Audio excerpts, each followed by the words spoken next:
perfection. Human perfection. Human perfection.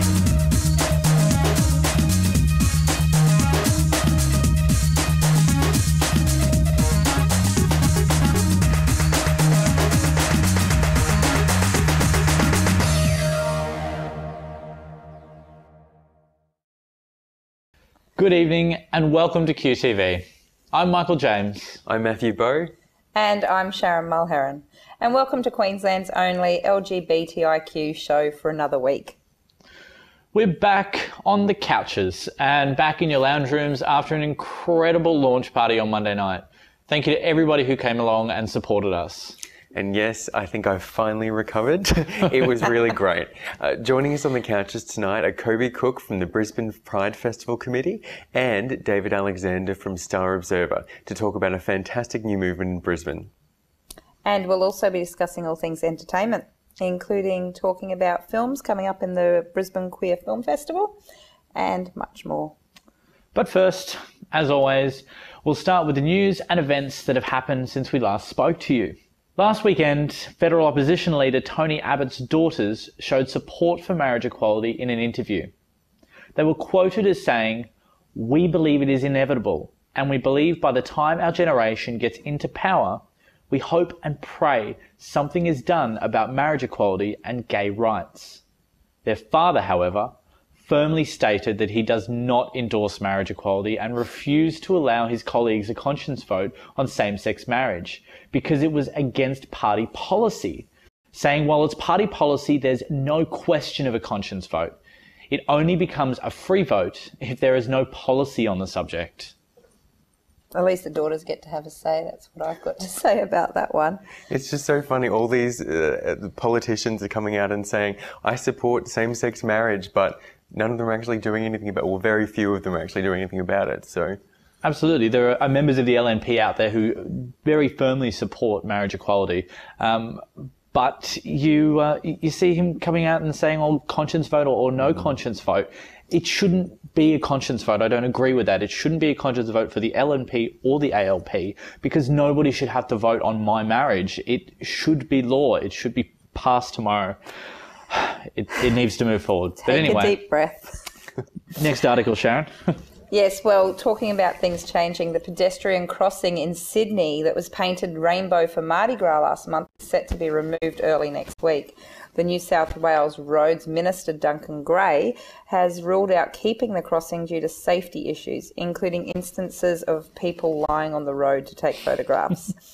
There's been no accidents or injuries, and support to keep the rainbow crossing is growing with the online petition with nearly 15,000 signatures. That's fantastic. It's just one of those things that Sydney is such a wonderful place. It's in an area that is such a gay-friendly area. It seems to have been bringing a lot of happiness to the locals, and it says in the report it's a low risk of safety issue. So I don't think we're getting the full story here. Absolutely. People come to Sydney because it's known as the gay capital of Australia. It's iconic for the gay community, and that rainbow crossing was brilliant.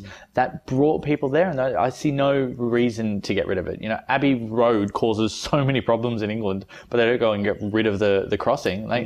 They're keeping it there. I want to take my kids to see it. They love rainbows. Meanwhile, in the US, the fate of Proposition 8, California's voter-approved same-sex marriage ban, and the Defense of Marriage Act, which denies marriage benefits to same-sex couples, still remains obscure after US Supreme Court's questionings last week. Justice Anthony M. Kennedy, who probably holds a decisive vote in court, seemed to remain split on the issue, like the rest of the US. He stated, "We have had 5 years of information to weigh against 2,000 years of history or more." Then continuing that California has 40,000 children living with same-sex couples who want their parents to have full recognition and full status. The voice of these children is important in this case. That's 40,000 just in California.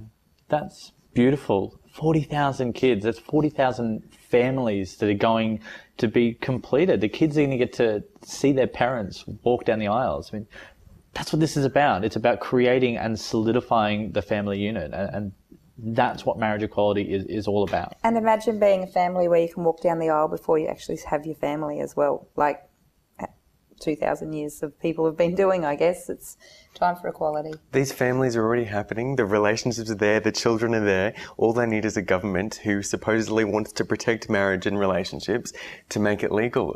Support everybody, and then it's already happening. Absolutely. You know, Aussie DJ, model and television presenter Ruby Rose has apologised for cancelling tour dates after announcing she was losing her battle with depression. She tweeted, as cancelled dates this month, "I'm very sorry, but these things need attention sometimes. I urge you to do all the same if you're feeling down." This was quickly followed by a flood of support from her fans. That's such a brave move.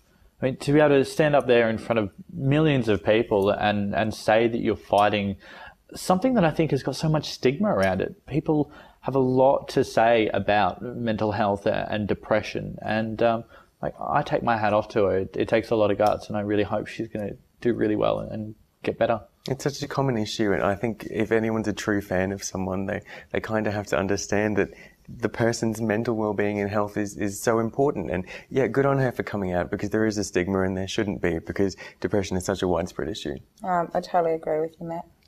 And finally, a Tasmanian member of the Legislative Council has tabled a motion to bring back a same-sex marriage bill to the state parliament. If the motion is supported, the bill could be debated again later in the year. Tasmanian gay and lesbian rights group spokesperson Rodney Croom said, with same-sex marriage imminent in Britain, France and New Zealand, but no change likely anytime soon at a federal level, Tasmania has another opportunity to lead the nation on this important reform. That's really interesting. I mean, I don't fully understand how that works, that Tasmania gets to have their own legislation, but if they can, go for it. Like, it's one more step in the right direction. It's fantastic. Hopefully the pressure will put on the other states to see this is working and the world hasn't ended by happy couples being able to be married. So true. So true. In June 2012, Attorney General Jared Blage announced the Queensland government's plans to introduce a bill to drastically limit Queensland's access to surrogacy to have children. The bill was proposed to repeal laws allowing single people, same-sex couples and de facto couples to use altruistic surrogacy. It is now believed that the bill has been quietly shelved after moderates in the party expressed dissent at the plans, including Premier Campbell Newman. The Liberal Party's latest 6-month plan makes no mention of the surrogacy bill or any proposed amendments to the Surrogacy Act. Fantastic. That is just what we wanted to hear. It was really disappointing to hear that news, but it's great that there's not going to be anything happening with it. And that's all of the news for today, and we'll be right back with you at QTV right after these breaks. See you soon.